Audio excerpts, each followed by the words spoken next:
Да.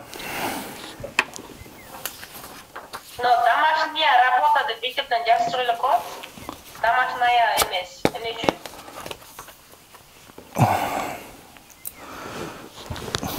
Эмне үчүн жумуртка эме болгон, мындай сүйрү болуп жаралган.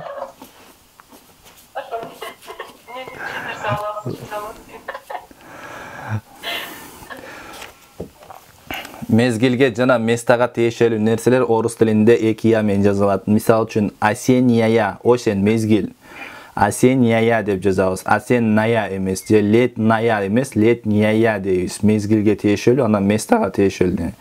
Домашняя эмес, домашняя деп айтабыз эки я менен. Кээ бир нерсенин себебин издеп жүргөнгө караганда аны просто эле билип алганың жакшы да. Мисал үчүн домашняя эмне үчүн болуп калган деп бир өмүр артынан чуркап издеп жүргөндөн караганда, домашняя болот экен деп койсоңуз, ал жакшыраак болот. Рахмат агай, негизи бул нерсе мага пайдалуу болду. Билип алдым. Мезгилге на местага тиешелүү. Значит, үйдөгү тапшырма, мектептеги тапшырма, мезгилдерди айтканда эмне болуп турбайбы? Илим өзү аз эле, аны илимсиздер көбөйтүп жиберет деген го Али радиаллаху анху. Ошого окшоп, биз билимсиздер бир кичинекей нерсени көп кылып жиберебиз да. Так. Эми 96-чы бет, новая тема, это союз как. Как байламтасы орус тилинде. Биринчи жаза беребиз. Так. Мындай ылдый жазабыз эми, 4 катар кылып, мындай кылып. Мужской, женский, средний, анан көптүк кылабыз. Так. Этот кабинет деп жазасыздар. Этот кабинет чистый. Этот кабинет чистый. Этот кабинет чистый. Эми бул кабинет таза деп айттык, Этот кабинет чистый. Бул кабинет таза. Эми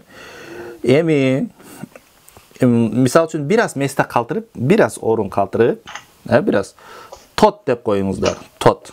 На. Могу жерде бир аз место калтырыңыздар, караңыздар. Эми караңыздар. Этот кабинет чистый. Тот. Бул кабинет таза. Анан тигил болуп калды, Бул кабинет таза, анан тигил болуп калды. Сүйлөм бири-бири менен байланышпады. Бул кабинет таза, тигил болуп калды.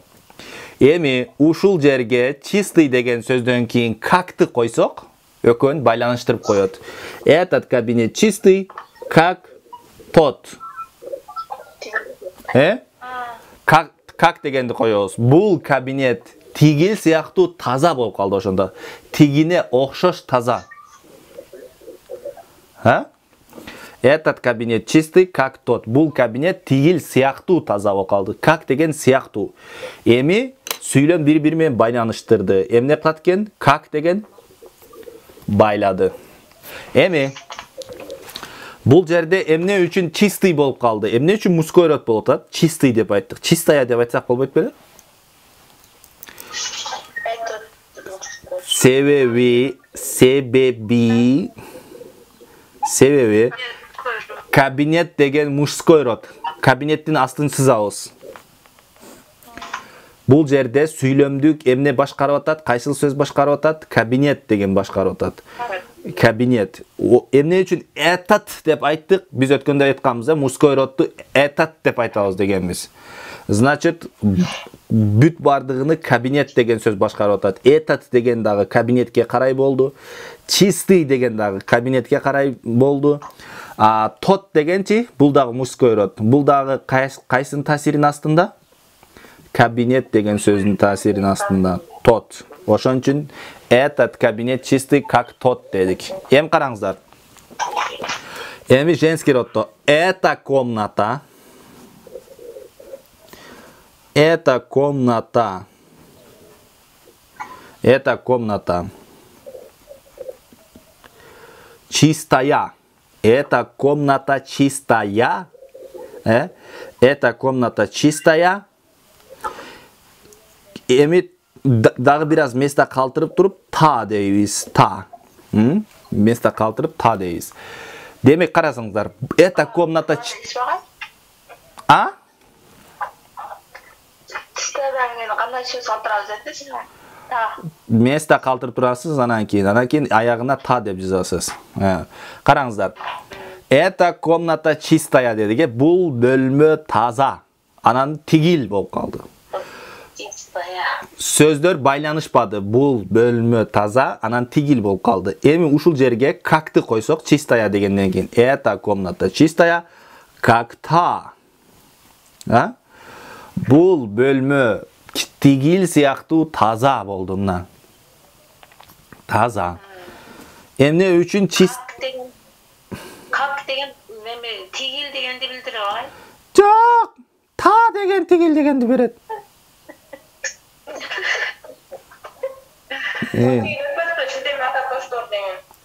Как деген сыяктуу дегенди берет. Ким сурап атат?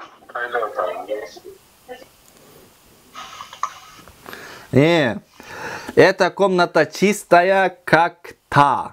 Тигил дегенди та берип атат, Та. Хорошо. Демек, чистая деп айттык. Себеби эмнеде? Комната женского рода. Комната женского рода. Комната деген сөздүн астын сызабыз. Эмне үчүн эта деп айттык? Себеби комната женский род. Эта. Эми эмне үчүн та деп айттык?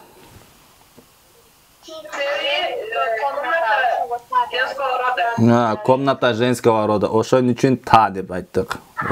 Очень хорошо. Эми средний род. Средний роддо. Мо ызычуу болуп аткандар, микрофонуңуздарды өчүрүп коюңуздар.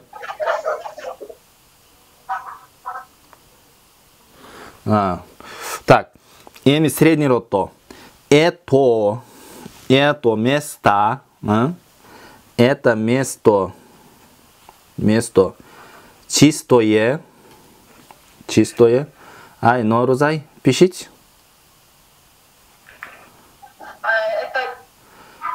Жазыңыз, мен эстелигим карабай.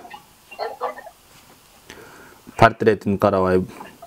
Мен портретим керек болсо таксиден берип жиберем, чоң кылып. Так. Это место чистое, как то.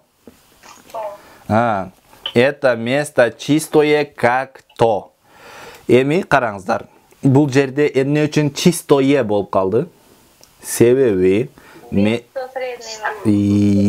ушундай бизде акылдуулар көп да, Кыргыз элинде ушундай акылдуу аялдар көп. Билимдүүлөр, машалла. Голова работает. Так. Место чистое деп айттык, себеби место средний род. Это деп айттык, эмне үчүн? Место средний род. То деп айттык. Эмне үчүн то деп айттык? Себеби место дагы эмне?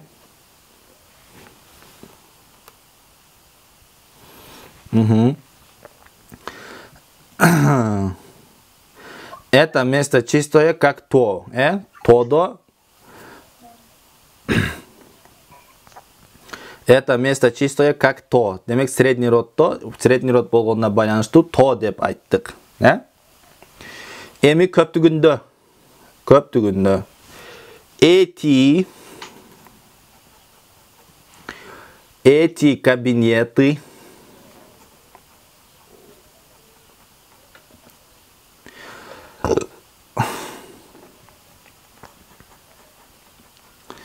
Эти кабинеты чистые.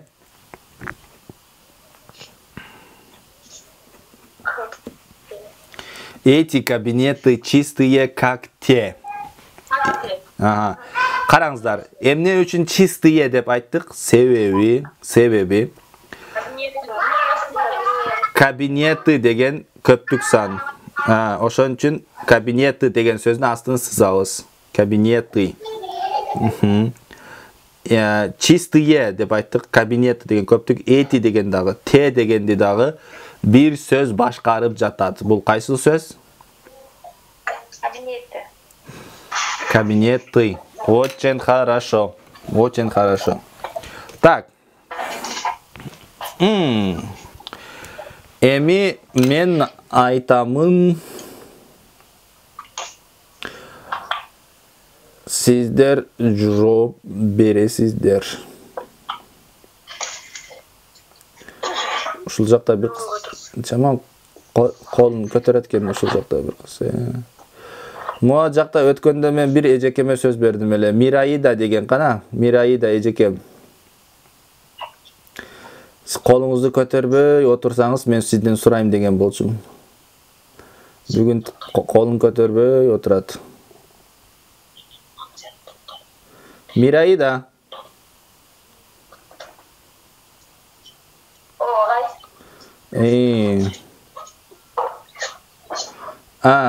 Кара.